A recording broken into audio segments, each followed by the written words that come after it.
invento, voy a estudiar trigonometría, lo que debe estar enfrente mío en el espacio del escritorio debe ser elementos de trigonometría.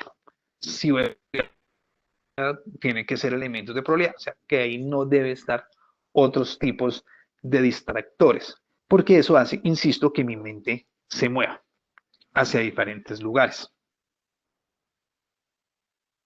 Antes de empezar a estudiar, tengo que tener claro varias cosas y tengo que anticiparme a esas cosas. Primero que todo, ver cuál es mi rutina de estudio. Y cuando nos referimos a rutina de estudio, nos referimos al tiempo que usted es capaz de desarrollar de forma real sentado estudiando. No hay nada más improductivo que sentarse a estudiar 4 horas seguidas sin descanso.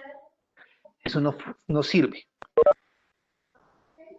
El tiempo de atención promedio de un adulto es de nosotros sobrepasa la hora y 20 minutos. Hora y media alcanzamos a tener tiempo productivo de estudio. Después de esa hora,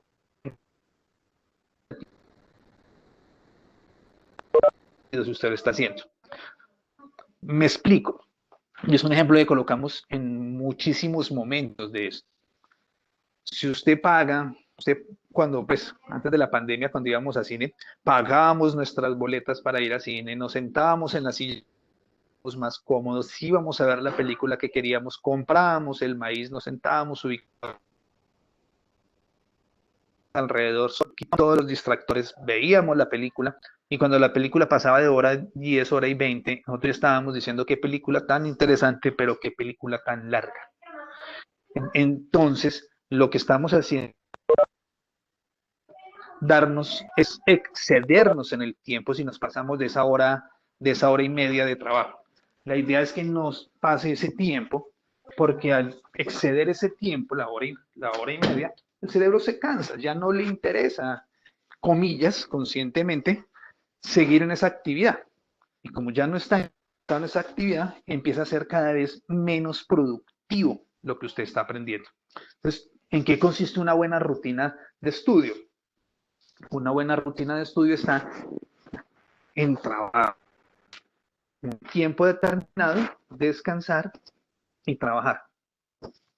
Si tengo un examen que ya sé que voy a presentar el próximo viernes, voy a presentar un examen, pues no voy a esperar para sentarme a estudiar el jueves desde las 6 de la mañana hasta las 2 de la 12 de la noche, porque claramente todo lo que hice después de las 7 y media de la mañana no produce o produce muy poquito.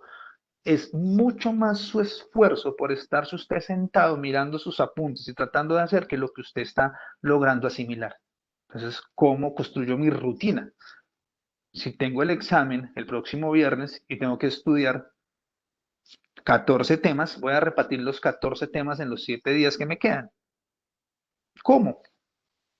Un primer tema o si quiere por horas, una primera hora y media de 7 y media, de 7 de la mañana a 8 y media en la mañana y otra hora y media en la tarde. Estoy inventando, obviamente, que eso depende de sus rutinas, de 5 a 6 y media. Todos los días hago ese bloque con el respectivo descanso. Eso se vuelve muchísimo más productivo que una jornada supremamente extensa de trabajo.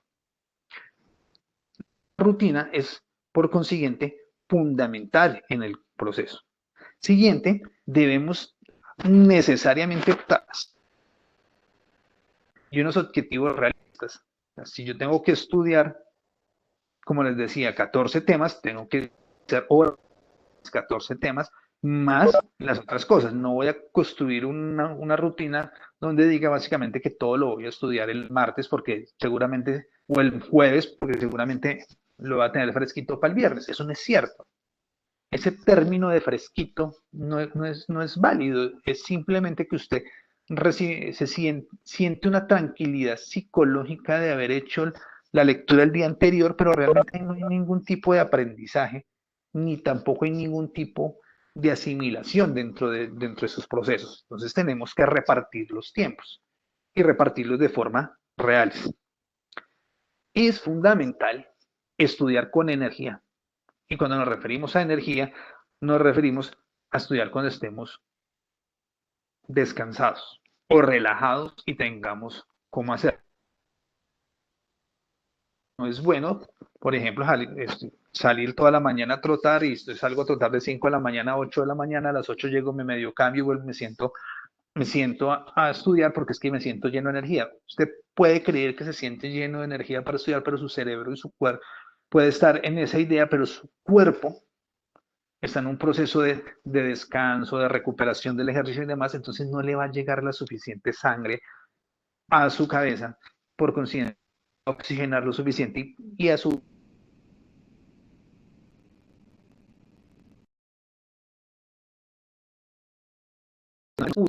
almorzar en el momento que está estudiando o estudiar finalizado el almuerzo, bueno, o cualquiera de sus alimentos. Cuando usted come, en el momento que usted ha terminado de comer, el cuerpo genera el trabajo en su estómago. Por eso es que uno le da muchas veces sueño, porque la sangre se concentra en hacer el proceso de ingestión y tiene que abandonar los procesos intelectuales. Obviamente no significa que uno sufra ya que pues no es el momento porque su cuerpo está dedicado a otra cosa y su cerebro no va a estar listo, por decirlo de alguna forma, para atender en ese momento esa necesidad. Igualmente, la idea es, en la medida de lo posible, hacerlo sin hambre, cuando usted esté sintiéndose, o sea, ni con llenura ni con hambre, por los mismos motivos y sin sueño. Dormir. Para poder aprender de forma adecuada, se debe dormir y descansar de forma adecuada. La persona que no duerme de forma adecuada no aprende. Una persona de la edad, dependiendo de la edad, entre más jóvenes son más horas, entre más bebés son más horas, pero estamos hablando de estudiantes universitarios que estamos, bueno, un promedio, digamos, entre los 16 y los 25 años, más o menos el promedio debe estar sobre las menos de esa cantidad de tiempo de sueño no le ayuda a usted a aprender. ¿Por qué? Porque el cerebro, el transcurso del día va llenándose de información. Se llena, ya no puede recibir más información. Cuando ya no puede recibir más información, si usted le mete a las malas más información, olvidarlo primero, porque lo es más importante. Es un ciclo. Entonces usted cuando tiene sueño no ha dormido, no ha descansado por seguir estudiando y seguir estudiando porque es que tengo muchísimo que estudiar. Le pasa lo que muchísimas veces escucho yo en las consultas. A mí se me olvida lo que yo he estudiado. Cuando yo voy a preguntar cómo son sus rutinas básicas, sus rutinas, resulta que no duerme. Entonces, al no dormir, su cerebro no absorbe, comillas, ese absorber, no absorbe esos conocimientos, no los logra integrar de forma adecuada. Y lo que hace es que lo llena usted, llena todo su cerebro y lo último que aprende saca a lo primero que aprendió. Entonces, por eso cuando usted termina de hacer toda la lectura, ya se sabe lo último, pero no primero y le toca volver a empezar. Y apenas vuelve y llena, vuelve y llena, entonces vuelve y saca. Entonces, uno qué hace cuando ya está cansado, cuando ya llega el momento de conocimientos de forma, comillas, superficial, usted duerme para que se vuelva un conocimiento de forma profunda y la parte superior de su cerebro vuelve a quedar libre, entonces usted vuelve a tener espacio. ¿Mm? Entonces, la mejor forma de aprender es dormir. Esa idea de trasnocharse necesariamente no es, no es buena. Hay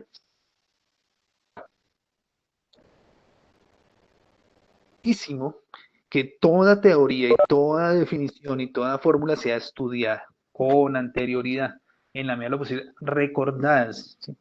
Porque muchas veces los errores en el aprendizaje están en que no sabemos hacer cosas anteriores y no entendemos el tema nuevo, es que no tenemos claro temas anteriores. Entonces, muchas veces revisando temas anteriores que son base de este, descubrimos qué es lo que tenemos.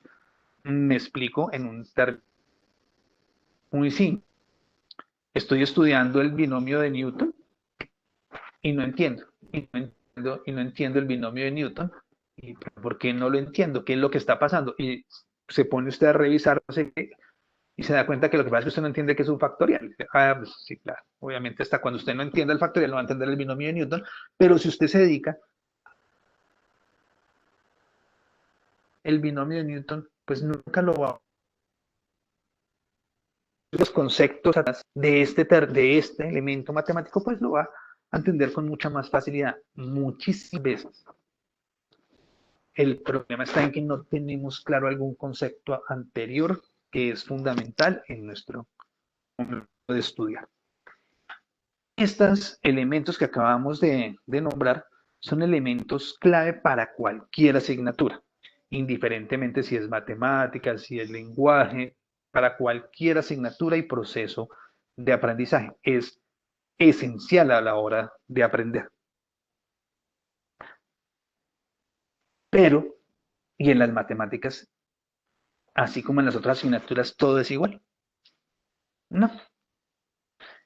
Las matemáticas tienen una característica especial a la hora de estudiar que ha sido demostrado en cientos de estudios y a su vez ustedes también se habrán dado cuenta desde su experiencia propia.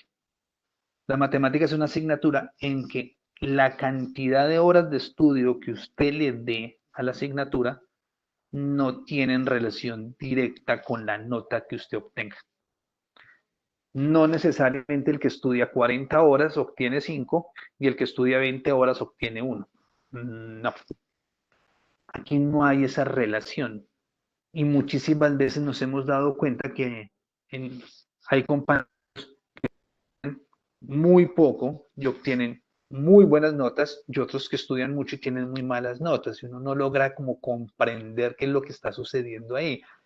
O sea, si yo duro todo el día estudiando, ¿por qué le va mejor a este, comillas, vago, que no hace nada? O sea, este man es como genial. O sea, ¿por qué a esa persona que estudia menos le va mejor que a mí que estudia? Y esto es básicamente porque en las matemáticas lo esencial y lo que aprender y leer y lograr interpretar es el problema, es entender el problema que está ahí. No es repetir cientos, ¿sí? Yo podría, si fuera a repetir o aprender muchas resoluciones de problemas, pues no nos las daríamos de matemáticos, sino de solucionarios o algo así. Es el mismo cuento que cuando le dicen a uno los estudiantes, ¿cuánto es 85 por 35 menos 7? Dicen, no, yo estudié para profesor de matemáticas, yo no estudié para calculadora. Porque el problema es repetir muchas veces esos elementos o lograr ganarle a la calculadora y el hombre calculadora y demás no es mejor matemático que nosotros, este mejor es cálculos, que es diferente, pero ser matemático va más allá de hacer cálculos. Los matemáticos problemas. Entonces, nuestro trabajo es entender el problema, comprender lo que está detrás del problema. Y ahí viene la situación. No porque yo haga o repita 1000 ejercicios o me aprenda todos los ejercicios del solucionario, significa que lo voy a hacer mejor. Porque preciso, suele suceder que se resuelven todo el solucionario o todos los problemas que les coloca el profesor para preparar el examen. El profesor coloca el examen, le cambia un parámetro al sistema y ¡pum! Uno queda perdido. ¿Pero por qué quedé perdido? ¿Qué es lo que está sucediendo? Lo que está sucediendo acá. Un ejemplo que yo siempre utilizo para hablar de esto, de qué es entender el problema, es que yo le digo a mis estudiantes, les digo, vamos a sumar un medio más un tercio. ¿Cuánto da eso? Entonces dicen, pues sencillo, 5/6. Y hacen el algoritmo, ¿no? Le sacan el mínimo común múltiplo, multiplican 3 por 2 da 6, 3 por 1 3, 2 por 1 2, 2 más 3 5 y 6, listo, da 5/6. Yo digo, maravilloso, pero es que esto, si estamos hablando de fraccionar, esto es una partición. ¿Cómo es que diablos que un tercio y un medio se convirtieron en 5/6? ¿Qué es lo que usted hizo? Ah, es que apliqué el algoritmo. No me cuente el algoritmo. Cuénteme cómo logró hacer esto. Entonces, los pongo a hacer este ejercicio, que es haga la suma, con haga sus rectángulos, pártalo, marque el medio, coja el otro rectángulo, en tres partes, pártamelo, coloréeme el tercio y hágame con esos eh, 5 sextos, que se enfrentan al problema para llegar a darse cuenta que necesariamente para poder sumar, el principio fundamental de la suma es que todos los pedazos sean iguales. Igual. Entonces, pues, llegan a la conclusión de que toca volver a todos los pedazos iguales, entonces al partir todos los pedazos iguales se dan cuenta que el que está dividido en 2 pedazos es mejor partirlo en 3 y el de 3 en partirlo en 2, y así cada pedazo se convierte en un cesto y así los puedo unir y luego cuento 1, 2, 3, 4, 5, 6 puntos. Se acabó el inconveniente. Con ese solo ejercicio desarrollado por esta persona, claramente esa persona puede resolver muchísimos problemas de fraccionarios sin necesidad de repetir y repetir y repetir sumas de fraccionarios. ¿Sí? Ahí está el truco del aprendizaje de las matemáticas. Cuando entendemos el problema detrás y el elemento detrás del ejercicio. Entonces no es hacer muchos, es el problema. Y siempre que hago esta charla sobre esa suma de fraccionarios, yo les dejo la misma pregunta y se las dejo a los que estén interesados en resolverla. Si un tercio, si un medio más un tercio se hace de esta forma con gráfica, ¿cómo se hace la multiplicación? Un medio por un tercio gráficamente, ¿cómo se haría? Porque eso me da un sexto. ¿Cómo se supone que la multiplicación es una suma abreviada, pero me dio fue un sexto? Entonces no sumó, sino que se volvió más pequeño. ¿Y cómo se hace la división cuando yo hago una división con fraccionarios? Insisto, no con el algoritmo, con las gráficas. Entonces, ahí está el quid del aprendizaje de las matemáticas. El quid del aprendizaje de las matemáticas está en aprender a interpretar el problema, interpretar lo que está detrás del problema. Desde esa perspectiva, la enseñanza y el aprendizaje dicen, bueno, entonces, ¿cuáles técnicas favorecen esto? ¿Cuáles son las técnicas que nos van a favorecer el aprendizaje de las matemáticas? Las técnicas que vamos a comentar a continuación no necesariamente se tienen que aplicar de forma individual. Uno las puede rotar. En una materia puede aplicar una, en otra materia puede aplicar otra, o las puede aplicar todas, o en la misma materia aplicar un día una y al día la otra. Las técnicas que vamos a son que nos permiten llegar a esto que les estoy diciendo, a identificar o tratar de identificar cuál es el problema detrás de lo que quiero aprender. La primera, que conocemos con el nombre de técnicas de indagación. Y la técnica de indagación lo que busca es que yo responda ciertas preguntas. Primera, ¿qué significa lo que voy a hacer? ¿Qué es lo que quiero hacer? O sea, a ver, si me están hablando de los límites, ¿qué carambas es un límite? ¿O qué es una derivada? ¿Qué es una pendiente? No la definición matemática. No voy a decir si estoy hablando de la definición matemática de una pendiente que es entonces el delta X, delta Y, entonces por consiguiente, no. ¿Qué es esa vaina de una pendiente? Por ejemplo, ahorita que se viene el Tour de Francia que empieza mañana, cuando estén subiendo la primera montaña y el narrador diga que van al 10%, en la inclinación del 10%, ¿de qué me están hablando? Eso, eso es una pendiente, pero ¿por qué el 10%? ¿Y cómo lo está interpretando? Si yo interpreto que es la pendiente, sé qué significa que es eso. ¿Cómo se relaciona eso con la montaña? Obviamente eso se traspola a muchísimos otros términos, ¿no? ¿Y para qué me sirve a mí saber eso? Y en el caso de los que estudiamos matemáticas no tiene que ser necesariamente con elementos reales, por decirlo así, o elementos concretos.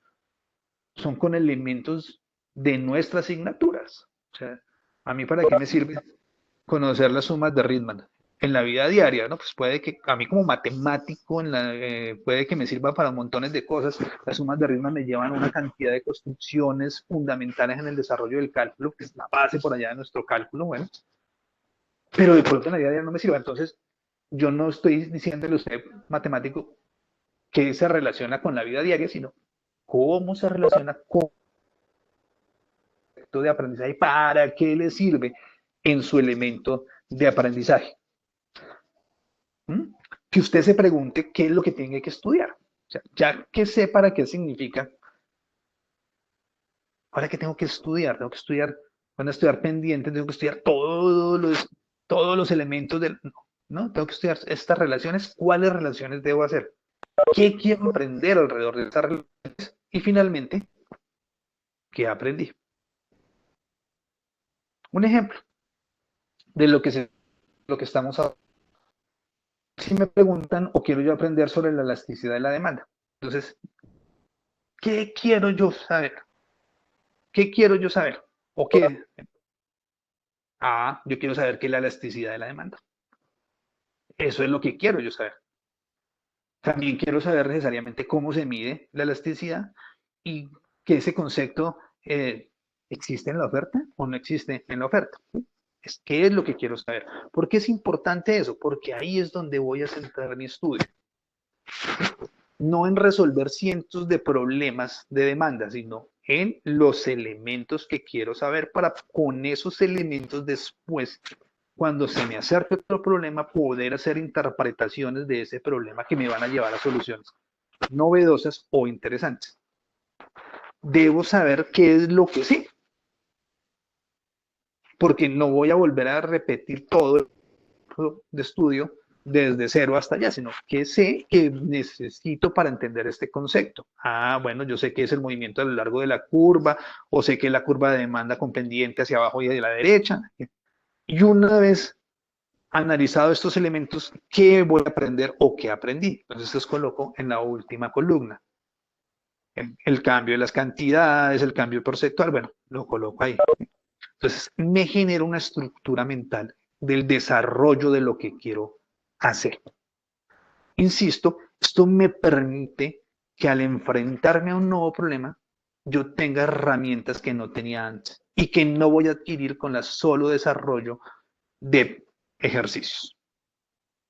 A esta técnica le llamamos la técnica de indagación. Uno de los métodos más interesantes para el aprendizaje y el estudio de las matemáticas lo conocemos como el método de Correll, por el señor Correll. El método de Correll es fundamental para la toma de apuntes. Es el método que más utilizamos o que se va a utilizar de forma más generalizada en la toma de apuntes. El método de Cornell nos invita a coger nuestra hoja y dividirla en tres ambientes. Ustedes ahí en el lado derecho, que está dividido por roja, en un lado donde dice idea, al otro dice apuntes generales y abajo nos dice resumen. ¿En qué consiste cada uno de estos elementos? La idea básicamente está en que cuando, por lo general, yo escribo lo que el profesor está haciendo en el tablero, lo voy escribiendo, va apareciendo dentro de mis apuntes, lo coloco. Eso que está ahí, cuando voy a regresar a mi aprendizaje autónomo, utilizar mi cuaderno, en muchas veces no entiendo lo que escribí, o se me ha olvidado parte de lo que está ahí, o no entiendo uno que otro paso. Entonces, claro, es por falta dos elementos importantes, que van a ser las ideas y en la parte de abajo que él llama los resúmenes, pero también las conclusiones. No es necesariamente, el método de Cornell nos dice, no es necesario que en cada hoja aparezca necesariamente el resumen. Pueden ser 3 o 4 hojas y en la cuarta hoja aparezca el resumen, pero sí es necesario que en todas las hojas aparezca lo que llamamos apuntes generales e ideas. En los apuntes generales, ¿qué aparece o qué debe aparecer? Como su nombre lo indica, todo. Entonces el desarrollo del problema, como todo lo que se hizo, todo lo que copiamos en clase común y corriente. En la columna del lado izquierdo bueno, lado derecho con respecto al cuaderno, bueno, ustedes me entienden, aparecen las ideas fundamentales de lo que estoy haciendo al otro lado. Entonces, pautas que me indican elementos fundamentales del desarrollo. Ya miramos un ejemplito. Y en la parte de abajo va a aparecer las conclusiones de lo que hice. El método Cornell parece en un principio un método un poco más complicado de hacer. Y es cierto, al principio, cuando usted empieza a hacer los primeros ejercicios alrededor de esta toma de apuntes, uno empieza a sentir que es un poquito más difícil de hacerlo mientras que lo va puliendo, porque es necesario que usted pula el proceso que desarrolla en la construcción de esto. Pero cuando lo hace, de ahí para adelante, es supremamente efectivo. Miremos un ejemplo. Este es un ejemplo de una toma de apuntes alrededor del método Cornell. ¿Qué nos damos cuenta? Si usted revisa en el centro, en la parte de apuntes generales, como se dan cuenta, aparece el desarrollo de un problema, ¿cómo lo tomaríamos en los apuntes? No común y corriente, entonces aparece la figura, aparece el peso, ¿tan? Al lado está, aparece la descomposición de fuerzas, luego aparece todo lo que tiene que ver con la operación de la sumatoria, la descomposición, la construcción, ¿tan? Y se cierra ya finalizando el ejercicio. ¿Mm? Si yo miro lo que está ahí, no, pues no tiene nada de especial, es simplemente lo que tomé, pero cuando voy a estudiar puedo olvidar algunos elementos. Es decir, ¿qué fue lo que yo hice allá al lado? O sea, este es el triangulito este y al lado yo, ¿qué fue lo que puse? Ah, para eso lo coloco al lado. Entonces le coloco en las ideas diagrama de fuerzas. ¿Por qué diagramas de fuerzas? Porque diagrama de fuerzas es un elemento esencial en el desarrollo de ese problema. Entonces ya sé que a futuros problemas que tengan que ver con fuerzas, yo voy a hacer un diagrama de fuerzas. Voy a insistir en que se observe la diferencia entre repetir muchos problemas y entender lo que estoy haciendo, porque en este caso yo comprendo que lo que debo hacer es un diagrama de fuerzas, no este diagrama de fuerzas, ¿sí? Ahí es la gran diferencia.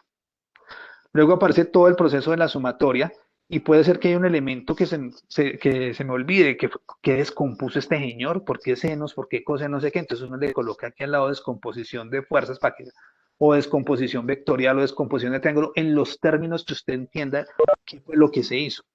¿Cuántas veces no nos ha pasado que el profesor hace el ejercicio, dice, está haciendo el ejercicio, haciendo la explicación, resolviendo el teorema y nos dice cosas como aplicamos el teorema tal?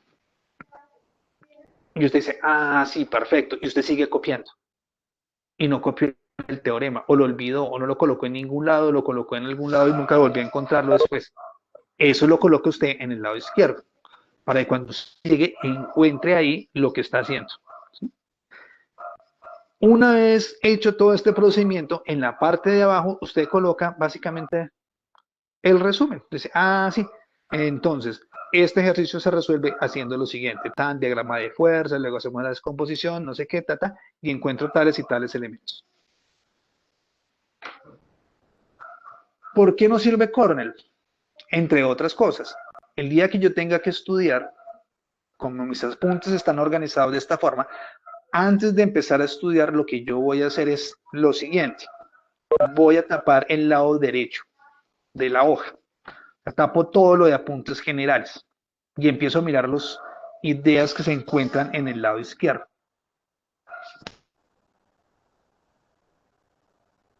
El primer paso en la resolución de estos ejercicios, que es uno de los elementos fundamentales en la resolución de estos ejercicios, a el diagrama de fuerzas. Y ya digo, bueno, ¿y cómo se hace un diagrama de fuerzas? Recordemos los elementos. Ah, no, no me acuerdo. Entonces destapo y recuerdo.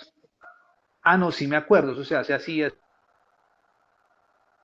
la descomposición, lo recuerdo. Y así con cada uno de los elementos.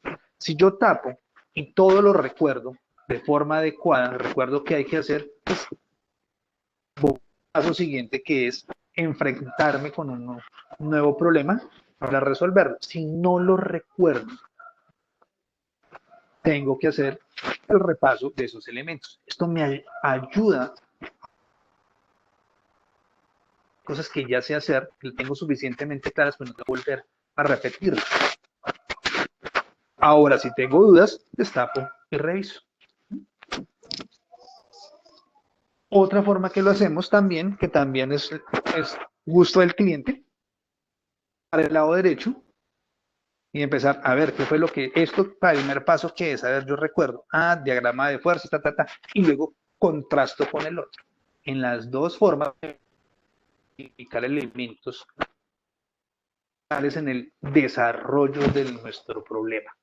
Y vuelvo a ser muy claro con esto, yo y reiterativo, me lleva a entender el problema, no a volver un recetario el problema, porque las matemáticas no son un recetario. Las matemáticas no es la receta donde el profesor nos dice primer paso sume, segundo paso resta, tercer paso. No, eso no es matemáticas. Y así no se aprenden las matemáticas. Utilizamos supremamente recomendado, los llamamos los cuadros comparativos. Los cuadros comparativos, con su nombre indica, es comparar. Es identificar elementos dentro de lo que yo conozco con lo que no conozco. Identifico elementos comunes y no comunes. Entonces tengo un problema que sé resolver. Entonces he resuelto este problema A y me aparece el problema B. ¿Cómo resuelvo el problema B? Entonces, lo que dice, identifiquemos o haremos los elementos conocidos o parecidos en cada uno de ellos. Identifiquemos los elementos o los parámetros que puedo yo comparar de cada uno de estos cinco. Identificar las características, los enunciados, las semejanzas, que yo ya resuelvo el problema que no he resuelto. Las operaciones, los elementos. ¿Para qué lo hacemos? Para mirar qué elemento conocido puedo utilizar en el nuevo y qué es lo que estoy buscando en el nuevo problema, cuál es la nueva búsqueda, cuál es el nuevo reto, pero no arrancar de cero. Me explico, si en un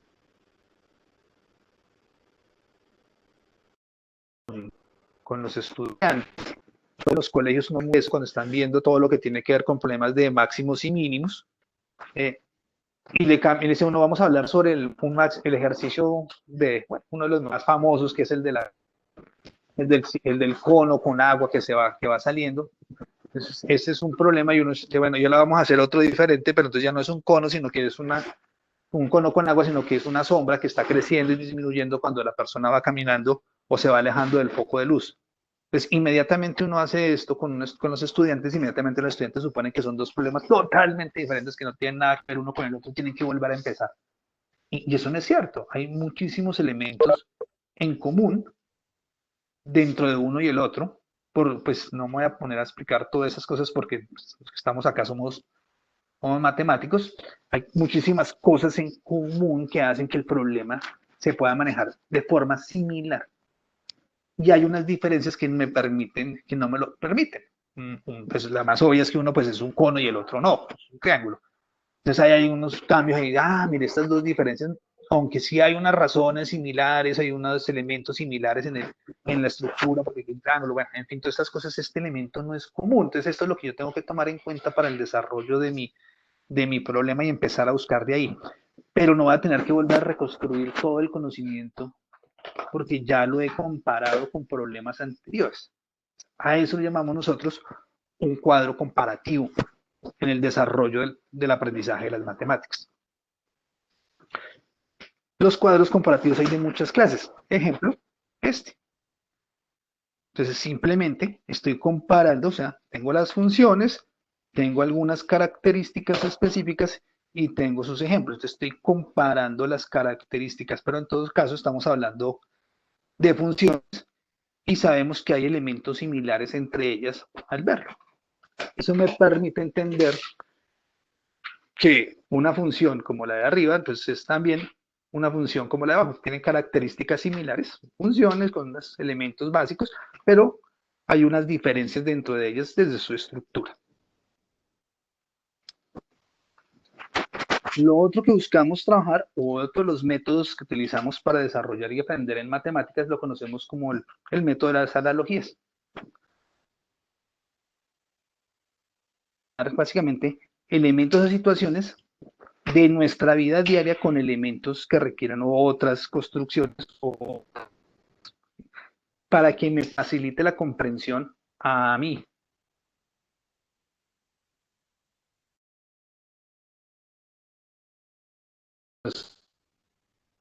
Estudiando, psicología no tiene que pasar por la revisión de su profesor, compañeros y demás. No, usted es el que debe entenderlo, lo que está sucediendo. Usted es el que debe tener una idea de lo que está pasando ahí. Entonces, yo puedo hacer analogías de muchísimos tipos. Esta es una de las analogías más comunes que hacemos para hablar de temperatura. Pero para hablar de números reales y de los números positivos y los números negativos. Es una muy buena analogía, tanto que la seguimos utilizando todos. Pero, por ejemplo, yo quiero hablar de dominio, de rango y dominio. Yo puedo construir mi analogía propia. ¿Cómo hablo yo de rango y dominio para entenderlo? Mi analogía, insisto, no, es mía para que yo comprenda lo que quiero hablar y estudiar. Quien tiene sus deficiencias me dice, pues fácil, mire, para mí el dominio y el rango es simplemente si yo coloco a una persona a caminar por encima de una curva cualquiera. Si la persona va caminando mirando siempre hacia el frente, ¿eh? Entonces yo puedo suponer que esa persona, perdón, esa función tiene un dominio continuo. Pero si la persona va mirando siempre hacia arriba y algún día se estrella, o nunca puede, o se da cuenta que hay un momento en que tiene que saltar muy alto para alcanzar, no es continuo, ¿sí? Entonces el rango no es continuo, ¿sí? Es mi analogía.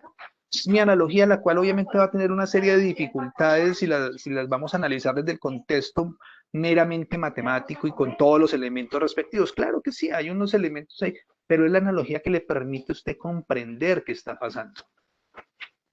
Si yo voy a hablar de un campo vectorial, yo puedo hablar de un campo vectorial, imaginármelo como un erizo y muchísimas espinas. Sí, claro.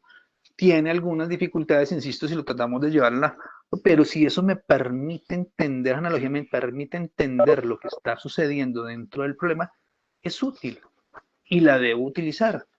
No, no es absolutamente necesario que todos los conocimientos, porque es que nuestra ciencia como tal es muy abstracta, que todos nuestros conocimientos sean tan abstractos como la misma formalidad requiere en el momento de estudiar, porque usted está aprendiendo esos elementos, no está construyendo nuevos elementos. Analogías hay de muchos tipos. Una analogía, por ejemplo, una analogía bastante sencilla es el factor común. Entonces aquí es un elemento de factor común x cuadrado y sobre y. Es uno como con qué la relaciono, toda la relaciono con una estructura aritmética. Te digo, mire, 3 y 3, eso me da 2, claro.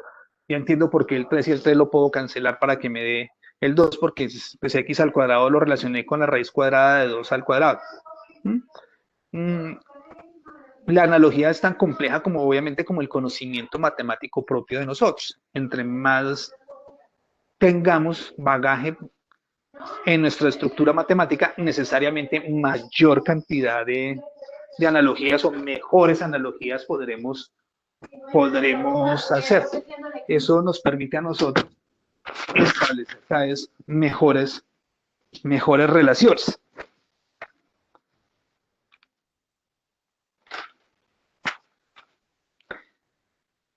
Otro que gusta mucho es lo que llamamos nosotros el mapa cognitivo de secuencias. Hay muchos tipos de mapas cognitivos de secuencias, hay de diferentes formas. Pero el mapa cognitivo de secuencias es simplemente un esquema conceptual que me permite identificar una serie de elementos y pasos dentro del sistema para poder entender lo que estoy haciendo y complejizarlo. El mapa cognitivo de secuencia hay que ser muy cuidadoso con el mapa cognitivo de secuencias porque en muchas ocasiones termina convirtiéndose en un recetario y vuelvo a lo mismo, no es la idea. La idea es que yo pueda identificar elementos que me permitan comprender el paso a paso o los elementos fundamentales del desarrollo. En este, por ejemplo, que los que estoy colocando acá en el primer círculo, nosotros colocamos el tema central y en la parte de arriba vamos ubicando los elementos y lo vamos complejizando. Pero si ustedes se dan cuenta, el mapa cognitivo que aparece ahí, estilos de aprendizaje, problemáticas, búsqueda de estrategias, se dan cuenta, no es un paso a paso.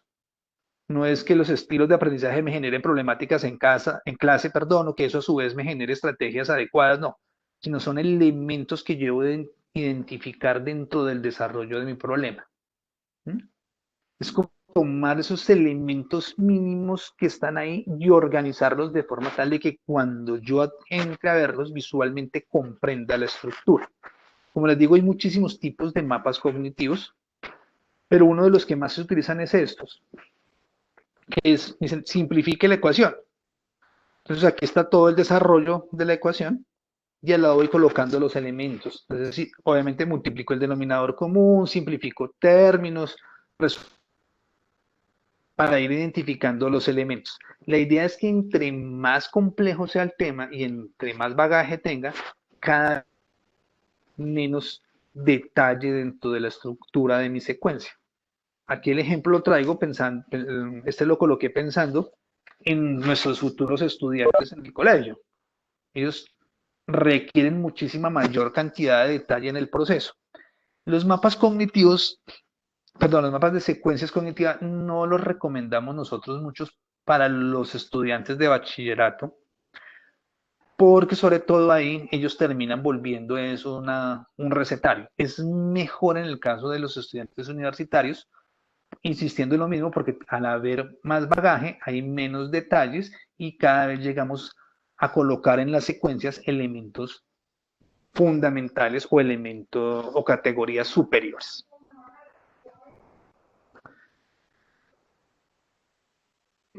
Fundamental y por excelencia de las matemáticas, la que no podemos dejar de utilizar. Todos tenemos que utilizarla. Siempre que estudiamos matemáticas. La técnica de no borrar. Es una técnica muy sencilla que consiste en no borrar. Cuando me equivoque, no debo borrar. ¿Por qué? Cuando yo estoy resolviendo mi problema, me equivoco y es absolutamente normal que cometa algún error o que no llegue a lo que busco o que encuentre alguna contradicción o que algo suceda en el momento de que estoy haciéndolo. Y por consiguiente, me viene la necesidad de borrar, de desaparecer todo y volver a empezar. En el momento en que usted borra todo, está borrando su aprendizaje. Cuando usted vuelve a empezar, al haber borrado lo que ya hizo, usted no puede mirar si está repitiendo elementos anteriores.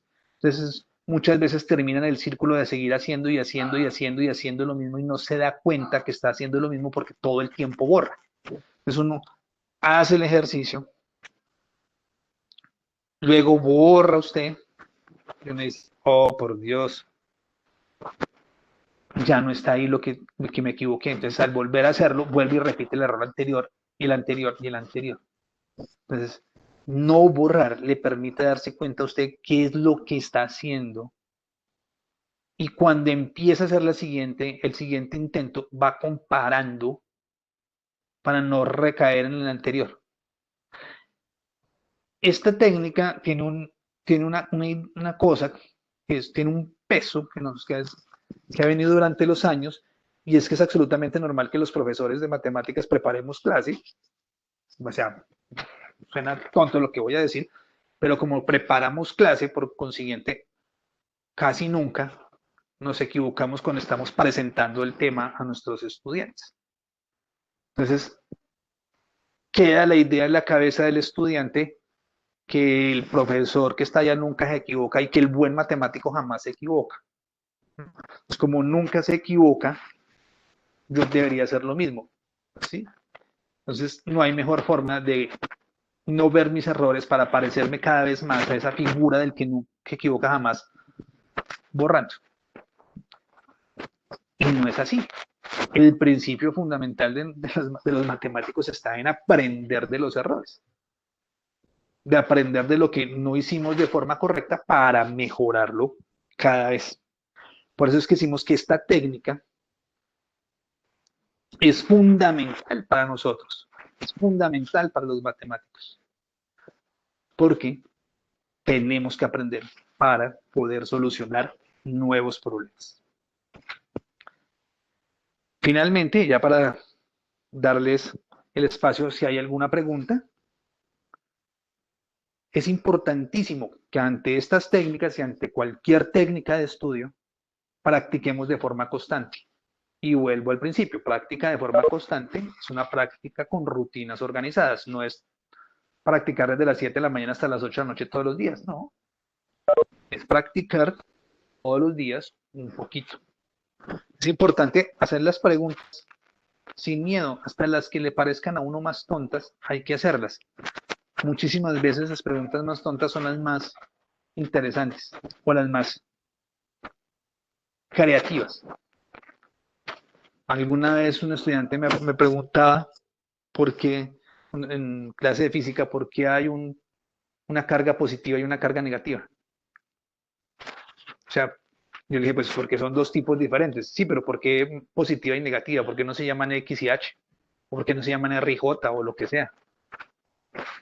¿Mm? Y cuando usted se pone a mirar eso en física, de por qué hay una positiva y una negativa, uno se da cuenta que hay un universo increíble alrededor de esa respuesta. Las estructuras matemáticas de todo lo que tiene que ver con la electrostática y demás, tienen que ver con eso, con que sea positiva y negativa y no R y X. Y es una pregunta que en un principio podría parecer muy tonta, porque uno diría, pues positiva y negativa porque son dos, ya, listo, el que sigue. Positiva, negativa y neutra, el que sigue. ¿Sí ven? Toda pregunta es fundamental. Explíquenle a sus compañeros. No hay nada mejor que explicar. Cuando usted explica, aprende el doble. Es increíble lo que uno aprende explicándole al otro, pero explicándole y escuchándole, no sentándole a hacer, porque es que a veces las personas tendemos a sentarnos, si no entendí el ejercicio, mire, esto se hace así, y usted lo resuelve. No, si usted lo resuelve, usted no, ni él aprende, ni usted aprende. No, empiece, este es el primer paso. ¿Usted qué piensa que haríamos? Debatamos, miremoslo, movámoslo, mira que esto se hace por este motivo. No, explíquenle en un diálogo constante con ese otro, porque eso le ayuda a usted a reconocer elementos que usted está haciendo y a fortalecerse en elementos. Por eso decimos que siempre forme grupos de estudio cooperativo, no con el que mejor se lleve necesariamente, sino con el que más le aporte. Si yo soy muy bueno en cálculo diferencial y mi compañero es espectacular en probabilidad y en todo lo que tenga que ver con estadística probabilística, pues, y yo soy malito para, pues no malito, pero no tan bueno para la estadística probabilística, y él no es tan bueno para el cálculo diferencial, ¿con quién tengo que reunirme? Con él, porque él me va a ayudar a mí en probabilística y yo lo voy a ayudar a él en cálculo diferencial. Pero si los dos somos malos en cálculo diferencial y nos unimos a estudiar cálculo diferencial, pues terminamos los dos sentados llorando. Y ahí no hay aprendizaje cooperativo. Ahí hay sumas de deficiencias. El aprendizaje cooperativo es entender que yo coopero con el otro desde mis potencialidades y él desde las suyas para construir un equipo adecuado de trabajo. Dividir tu tiempo de estudio en pequeños descansos. Si usted decide estudiar hora y media de una materia y luego otra materia, descanse. Después de una hora y media de estudio constante, mínimo debe tomarse usted 15 minutos de descanso. Lo ideal sería tomarse media hora de descanso. Cuando nos referimos a descanso, es descanso. ¿Sí? No es ponerse a hacer otra tarea, no, es descansar, salir, tomar aire, mirar, descansar, ¿m? Para que su cerebro descanse. Parta de los ejercicios más fáciles. No es cierto que si usted arranca por los más difíciles, mejor no. Arranque de los más sencillos. Yo te recuerdo que los cálculos tenían el asterisco, dos asteriscos, tres asteriscos, en el que uno no arranca del que tiene cinco asteriscos porque pues si no ha aprendido las técnicas, ni los elementos, ni todo lo que les he estado contando del que tiene un asterisco, pues cómo va a resolver el de 5, vaya paso a paso y con tranquilidad. Recuerde que usted estudia a su tiempo y a su ritmo. No porque el de al lado resuelva los de 5 asteriscos volteando a mirar la hoja, significa que sea más inteligente. Simplemente encontró unas habilidades en ese momento que pronto no las tenga más adelante. No desespere en su empeño, por eso arranque de lo fácil hacia lo difícil y no se sienta mal por eso. Revise sus errores y sobre todo piense en sus potenciales fallas para estar pendiente de ellas. Si usted sabe que se le olvida aplicar los teoremas, entonces esté pendiente de eso. Si usted sabe que a veces se le olvida un signo se le va o recuérdelo, téngalo presente para utilizarlo en su momento dado y crea algo propio también, que es su diccionario matemático. Un diccionario donde usted tenga esos elementos que para usted son importantes en sus términos y en sus formas de entenderlo. Si usted aplica estas técnicas en su vida diaria y en su estudio, yo le puedo asegurar que sus procesos de aprendizaje van a mejorar. Pero también le puedo asegurar de que esto no es que lo escuchó hoy en la charla conmigo, lo aplique este fin de semana y el lunes ya vea resultados. No, es un trabajo de aplicar en diferentes momentos y en diferentes días. Esto que les acabo de contar, yo se lo voy a enviar a la profesora Liliana para que ella, sí, y lo pueda distribuir, o sea, las diapositivas para todos aquellos que quieran tenerlas. Yo no tengo ningún inconveniente para que las puedan distribuir en las personas que quieran. No les prometo que las envío en este momento, pero porque bueno, me encuentro en zona rural en este instante, entonces es un poco difícil enviarlo porque estoy trabajando desde mi celular porque estoy en zona rural, pero ya mañana sí estoy en la ciudad y mañana les enviaré las diapositivas para que se distribuyan en las personas que quieran tenerlo. Muchísimas gracias por la atención. Si hay alguna pregunta, con muchísimo gusto estoy aquí para escucharla. Bueno, profesor Tacho, muchísimas gracias por su charla, muy interesante, de verdad, todo lo Profesor, que nos una está pregunta. mostrando. Yo le abro los micrófonos a los estudiantes. Laura nos está pidiendo la palabra. Si alguien más tiene preguntas, puede escribirnos por el chat. Yo Yo les voy dando la también. palabra. Laura y luego Carlos Andrés. No sé si Pueden ir tengan alguna pidiendo por el pregunta, chat la alguien que quiera palabra. preguntar algo. Pues la verdad no sé, Laura, bien lo pueda, escucho. pregunte. Por ejemplo, cuando uno hace un examen o un taller ahí en aritmética y, por ejemplo, hay que subir a la plataforma, ¿cómo uno hace para saber que se equivocó, que bueno, si los profesores a veces no asocian los talleres o los exámenes? Entonces uno hay que Hola, preguntar. Laura. Eso se lo puedes preguntar al profesor de aritmética a No logro, través de en la están próxima hablando, la clase. verdad no logro escucharlos. Ah, bueno, señor. Voy a escribir por el chat porque el profesor Botache como que tiene inconvenientes. Carlos Andrés, si quiere puede ir haciendo la pregunta o esperamos al profesor Botache. Sí, buenas noches. No sé si el profe me escuche.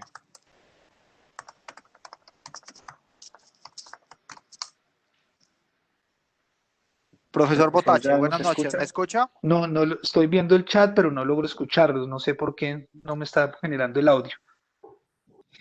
Pero nosotros sí le escuchamos. Bueno, entonces, pues tengo para decir que la Entonces, charla es...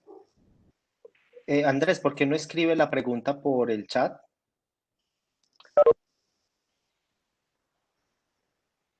Bueno, pero ¿Quién más previamente, quiere pues hacer que... preguntas?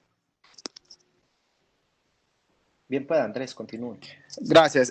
No, la charla es bastante interesante y pues muy pertinente para, no solo para los estudiantes, sino también para nosotros los profesores. Eh, hay una parte allí que me llama particularmente la atención y tiene que ver pues con el estudio en medio del Sí, yo creo cansancio. que si hay preguntas va a ser necesario que me las escriban porque no logro, Entonces escribamos. no sé por qué razón no. Eh, no sé cómo hacer. Buenas noches. Buenas noches. Le tengo Buenas una noches, Shady. preguntita si al profesor Hernán Darío, al decano, si me Bien podría hacer el pueda, favor de Shady, yo le respondérmela. escucho. Claro que sí, bien pueda. Decano, una pregunta, ¿qué tan cierto es que van a volver las clases presenciales? Hola, Shady. Bueno, no, el decano no está con nosotros, yo soy el director de programa, pero Excelente. todavía no tenemos una directriz o un lineamiento al respecto. Por ahora nosotros continuamos con la modalidad así como estamos y no sé ahora con el nuevo decreto que saque el presidente o que sale en estos días, si no fue que ya salió, qué decisiones vaya a tomar la universidad, pero sí debemos estar pendientes porque es posible que haya algún tipo de alternancia, pero todavía no sabemos cómo va a funcionar, Yo le Shady. puedo responder. Bien pueda, profesor, cuéntenos. Hola Hernán, yo estoy aquí con el profesor Néstor. Si quieren, entonces hace la pregunta que él aquí la está escuchando por mi teléfono. Me parece muy bien. Yo Entonces, bien Carlos pueda Andrés. hacer su Bueno, pregunta sí, que él va a escuchar sí. por teléfono. Bueno, muy bien. No, yo lo que estaba diciendo es que la charla muy interesante y muy pertinente para nuestros estudiantes. Y resulta que nuestros estudiantes tienen una particularidad, es que algunos trabajan en el día, estudian de noche y aunque no lo quieran, tienen que estudiar en medio del cansancio. Es decir, quizás tengan que estudiar después de las 10 de la noche, de 10 a 12, de 10 a 1. Entonces, ¿qué sugerencia tiene para los estudiantes que aunque no quieran, tienen que estudiar cansados?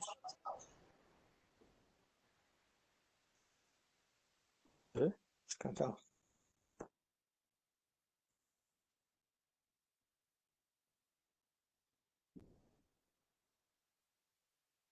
Ya te voy a colgar entonces para que tú contestes y yo te vuelva a llamar. O por el chat, si mandan por el chat yo contesto. ¿Sí escuchaste la pregunta? Listo.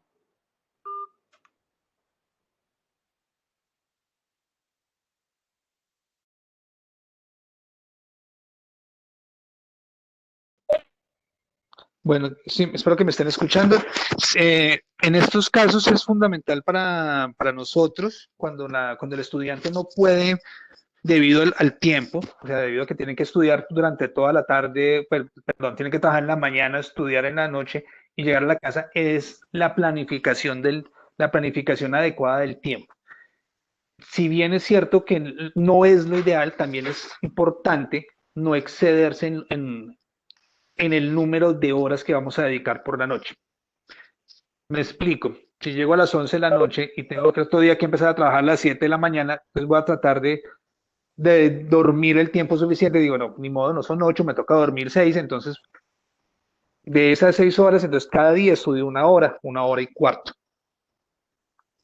Y trato de buscar algún espacio en la mañana. Lo ideal en estos casos es utilizar precisamente algunas de las técnicas de estudio que estamos desarrollando, potenciarla en ese momento, no consumir ningún tipo de sustancia que lo ponga, que lo despierte, como el café o el Red Bull y todas esas cosas, no es bueno. Es mejor consumir alimentos que lo ayuden a mantenerse despierto. Ya cada persona sabe qué es, cuál puede ser, ¿sí? Cansado, ya le coloca a su cerebro un tarro de café que lo pone hiperactivo o lo pone, el cerebro le funciona menos. Pero si usted sabe que está inventando porque cada quien conoce su organismo, si usted sabe que tomándose un jugo frío lo despierta, entonces usted toma su jugo frío, que lo mantiene un tiempo más despierto y lo puede ayudar. Es hacer pequeñas sesiones en ese. Esa sería como la gran recomendación ahí. Es tratar de estudiar la mayor cantidad de tiempo, pasarla a las horas que no tiene que trabajar. Entonces, estudiar los sábados o los domingos, bueno, no sé, ya cada quien tiene una estructura de horario diferente. No No, sé si hay muchas alguna gracias. pregunta. Sí, muchas gracias. Ah, no, ya, ahora sí lo estoy escuchando. Bueno, qué maravilla nos pueda escuchar. Lina Cardona, una estudiante de semestres avanzados, nos pregunta, dice, respecto a mi tema personal, he estudiado y aplicado todas las técnicas, pero no he logrado acoplarme a una respecto a exámenes. ¿Qué recomiendas hacer cuando una persona tiene un examen? Lina, si quiere ampliar un poquito mejor la pregunta, el profesor ya nos está escuchando. Buenas noches. Buenas noches, Lina. Mira, lo que pasa es que yo he intentado, digamos que, aplicar todas las técnicas y pues soy de las personas que, como lo da el profesor, que tengo que trabajar en el día y pues estudio en la noche, pero pues sí exagero en mis horas de estudio. Realmente sí soy de las personas que si me toca estudiar toda la noche, lo hago toda la noche. Pero digamos que yo aprendo así, logro comprenderlo, pero en el momento en que yo me siento un examen, realmente quedo completamente en blanco. Entonces, no sé qué me puede recomendar en ese caso. Eso tiene una razón de ser, Lina. Lo que pasa es que tu cerebro se cansa. O sea, tú te estresas y estresas a tu cerebro. Es decir, si tú estudias toda la noche, como me estás diciendo, tu cerebro está tan estresado contra los resultados que la mejor defensa que tiene él es bloquearse. Suena paradójico, pero es lo que sucede. Cuando un niño hace una travesura, a veces uno le pregunta al niño, ¿y usted por qué hizo eso? Y el niño se queda uno mirándolo y no tiene no tiene la más mínima idea, no hay respuesta y uno lo regaña al niño, hombre, pero ¿por qué lo hizo? No hay que realmente el niño no lo sabe. ¿Por qué? Porque él bloquea su emoción, se bloquea automáticamente para defenderse de ese resultado. O sea, lo que tú estás haciendo al estudiar más de las horas, trasnocharte, seguir de largo, no sé qué, es generar un estrés sobre ti misma que requiere un buen resultado ante el examen. ¿No? Entonces, ¿para qué hice todo eso? Entonces, tu cerebro, por el miedo a perderlo, prefiere abandonarlo. Entonces, te bloquea, te pone en blanco. Entonces, ¿qué es lo que nosotros recomendamos en este caso? No excederse. No excederse en las horas de estudio, regularse un poquito más en el trabajo. Pues me refiero al trabajo académico, regularse un poquito más en el trabajo académico, intentar. Si definitivamente esta técnica básica no funciona, ahí sí necesitas, te invito a que me acompañes un día por bienestar institucional y revisamos otros elementos. Pero en un principio, lo primero que invitamos es a eso, intentarlo y después ya pasaríamos a revisar características propias tuyas, que pues obviamente pues en una charla con creo que hay 90 personas más, pues no puedo.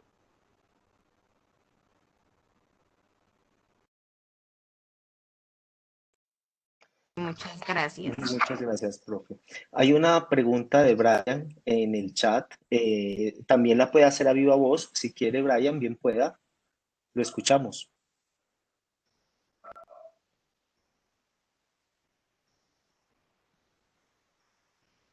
No puede hablar, entonces voy a leer. Dice, una persona que durante el día por diferentes motivos consume muchos productos para estar despierto y por motivo X, él solo puede estudiar de la medianoche a la 1 de la mañana, no se vería afectado. Pero si él consume para rendir durante el día, ¿qué sería lo más recomendable?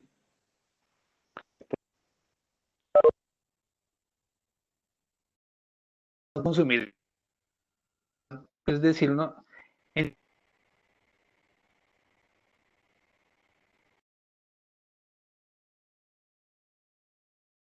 to- es difícil entenderlo porque la sociedad nos vende el hecho de que ser productivo es estar haciendo todo el tiempo cosas, todo el tiempo, haga, muévese, no sé qué, pero eso es un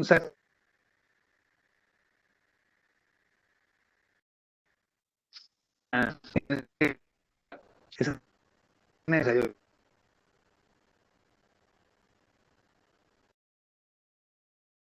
El fundamento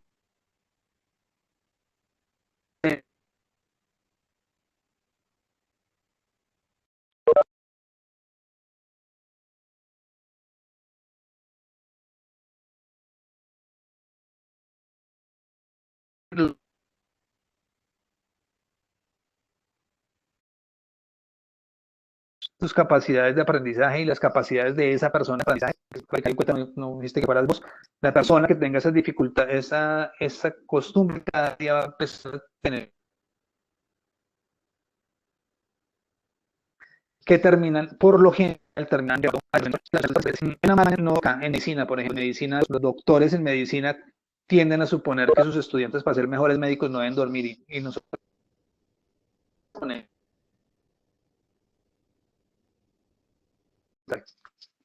la única recomendación posible es eso. No se pregunta por ahí.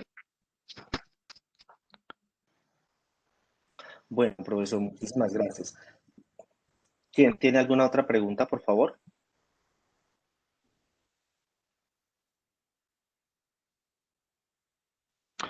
Parece que no. Pues bueno, Los logramos. profesores tienen algún comentario, ¿no?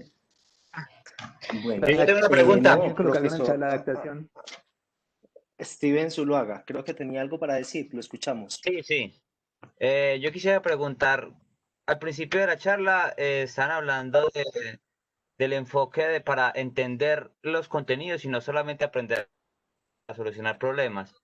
Entonces quiero preguntar cómo se ve eso o cómo afecta el desarrollo de la clase con los tiempos y la cantidad de elementos que se deben desarrollar durante el semestre.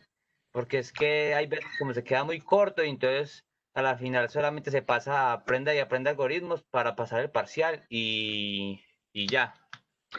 Totalmente de acuerdo, pero ahí es donde está el truco de, comillas, el truco es la identificación. Cuando sabemos matemáticas, el truco está en descubrir cómo esos algoritmos tienen una relación con un concepto y una estructura matemática. O sea, es darle la vuelta a la idea. Vuelvo al cuento de los fraccionarios que les contaba por ahí al principio. O sea, no es aprender suma, resta, multiplicación y división.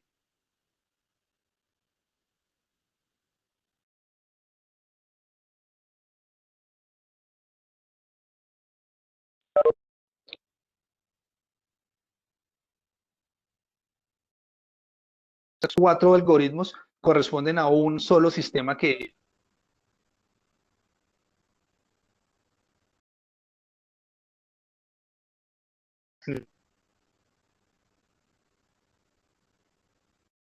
para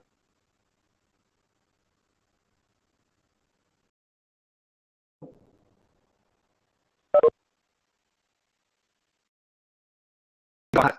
Todos los algoritmos de solución. Ahí es donde está, y el diálogo, ahí es donde está lo interesante de la matemática, lo que debemos buscar. Y ahí es cuando busca los estudiantes, los futuros profesores, es donde deben sentarse y pensar en eso, en cómo llevarles ese concepto, ese conocimiento y pasar al algoritmo. Un ejemplo, yo tuve la oportunidad de trabajar muchísimos años en el Instituto Alberto Merani en Bogotá, que durante muchísimos años se caracterizó por ser el primer lugar en matemáticas en el país en las pruebas de estado. En primaria, hasta el grado quinto de primaria, los estudiantes no sabían sumar y restar. A ellos no se les enseñaba eso. Más restas, multiplicaciones, ni divisiones, ni nada de esa vaina. Y los papás entraban en unas crisis increíbles porque decían, pero entonces, ¿qué carambas hacen 5 años en matemáticas con mis muchachos? Pero de un momento a otro pasaban a sexto y era como si hubieran aprendido todo eso. Y entonces ellos creían que había como magia o algo así. No, esos 5 años anteriores se dedicaban a entender las estructuras lógicas de la aritmética. Claro, cuando tenían claro las estructuras lógicas de la aritmética, en un solo año le metían todos los algoritmos y pues era muy fácil. Soy estudiante, que el proceso de aprendizaje es mucho más lento. Esa sería esa es la ideal, eso es lo ideal. Ahora, pues, obviamente eso está muy bonito contándolo desde aquí, desde una charla, ¿no? Ya otra cosa es ir a hacerlo allá en el aula, en el día a día y todo eso, pero pues eso sería lo ideal. Gracias, profesor Botache. La estudiante Alejandra Ramírez también tiene una pregunta. Bien, pueda, Alejandra. Profesor Botache, sino que tengo 2 preguntas. La primera es, ¿qué hacer para mejorar la atención cuando uno está estudiando? Pues, en mi caso personal, yo no uso redes sociales ni nada parecido porque yo soy una persona que se desconcentra muy fácilmente. Pero aún así, durante el día o durante la noche que estoy estudiando, si escucho que se cayó algo, que pasó alguien vendiendo cualquier cosa, me desconcentro completamente y se me pierde el hilo de las cosas.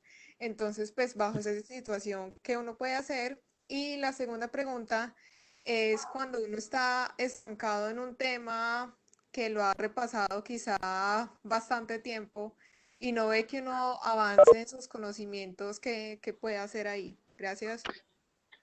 En el primer caso del que te distraes con facilidad es un trabajo, o sea, es un trabajo de nosotros con nosotros mismos, es empezar a obligarnos a retomar el elemento. Es una, y dos, que trates de no hacer, o sea, en un principio trata de no tener tiempos tan largos de trabajo. O sea, empieza primero con tiempos más cortos. Ejemplo, 15 minutos, descansas un par de minutos, vuelve y te sientas 15, descansas 2 y así. Y cada vez vas alargando más el tiempo y haces este ejercicio de ir de cortos tiempos y descansitos y lo vas alargando lentamente, te ayuda a mejorar la atención y obviamente la otra parte de luchar contra ti misma de estas circunstancias. Es decir, tú ya estás predispuesta a que eso va a suceder, entonces te sientas y el cerebro inmediatamente dice, apenas suene un sonido me va a perder, entonces estás pendiente del sonido. Entonces dice, no, 15 minutos, pase lo que pase, voy a seguir acá. Eso ayuda a que te predispongas y vayas mejorando ese proceso de uno. Y dos, eso le llaman también la miopía científica, a la segunda pregunta que tú me hacías, eso es normal, o sea, cuando llevas mucho tiempo enfrentado a un mismo problema, tienes que darle descanso al problema. Darle descanso, tomarte un tiempo prudente para volver a retomar el ejercicio y empezar mirando en el problema, y ahí va la técnica de borrar, mirando la última vez que hiciste o que te enfrentaste al problema, qué elementos tomaste, qué cosas estabas tomando para tratar de tomar cosas novedosas. ¿Qué pasa cuando uno se enfrenta mucho a un problema y no lo entiende? Tiende a suponer que ya no hay ninguna otra vía, que esa es la única vía posible, y encerrarse en esa vía y encerrarse en esa vía. Entonces, al descansar y retomar, miras la vía y puedes encontrar nuevas alternativas. Entonces, ese es como el ejercicio en la segunda parte. Eso es lo que recomendamos. Muchas gracias. No, con muchísimo gusto. Muchas gracias.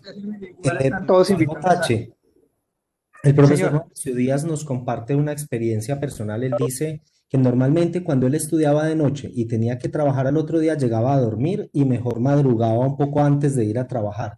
¿Usted cómo considera esa estrategia? Es buena. Es buena siempre y cuando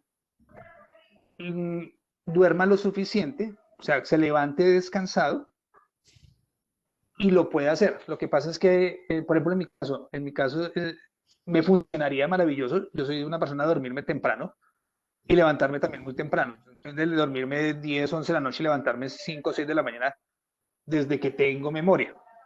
Entonces, a mí me funciona maravillosamente esa idea, pero hay otras personas que no. Entonces, ¿cuál es el principio fundamental? Es poder ubicar ese horario de sueño que sea el suficiente y que sea reparador según mis gustos. Entonces, si yo soy un poco más trasnochador, entonces prefiero correr un poquito a la hora de dormir. Si soy madrugador, lo hago en el otro sentido. Pero o sea, lo fundamental es que el sueño sea reparador. Bien, profe. María Fernanda nos pregunta que si es cierto que es mejor estudiar de noche con respecto al repaso que hacerlo durante el día. No es cierto, María Fernanda.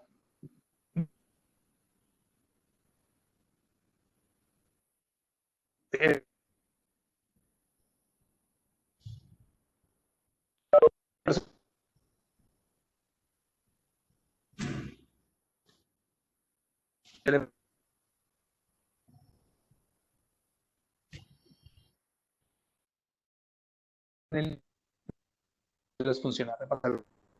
Eso solamente lo sabes tú. Hay una pregunta muy interesante, la verdad nunca lo había pensado, de Julián Fernández. Horas de sueño, Bueno, ¿cuántas horas son necesarias para dormir? Dependiendo de la edad. En mi edad, que son 45 años, lo ideal son 6 horas. Entre más joven, más horas. Insistiendo en la edad de los muchachos de la universidad que deben estar oscilando entre los 16 y los 23, 24 años, los estudiantes mayores, según mis cuentas, promedio, debería estar más o menos sobre 7 horas de sueño. 7 horas de sueño diario. ¿Y esas horas se Sería pueden repartir en el día, en diferentes momentos, o es mejor continuas? continuas, tiene que ser horas continuas, porque si no son horas continuas, REM, y si no entra en fase REM, el sueño no es reparador. El sueño es Muy bien, reparador cuando profesor, entra en muchísimas fase REM. gracias. Profesor Potache, yo quiero agradecerle de corazón en nombre del cuerpo de profesores, de todos los estudiantes que nos acompañaron hoy. Ha sido una charla muy interesante.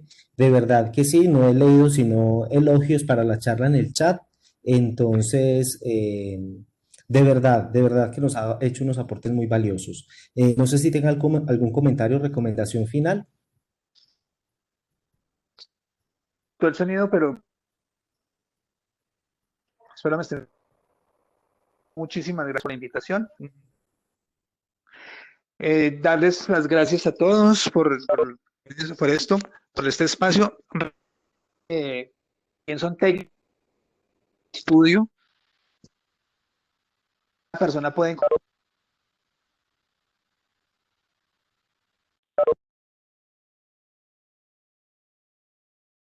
Estamos allá, ustedes necesitan. Allá nos pueden.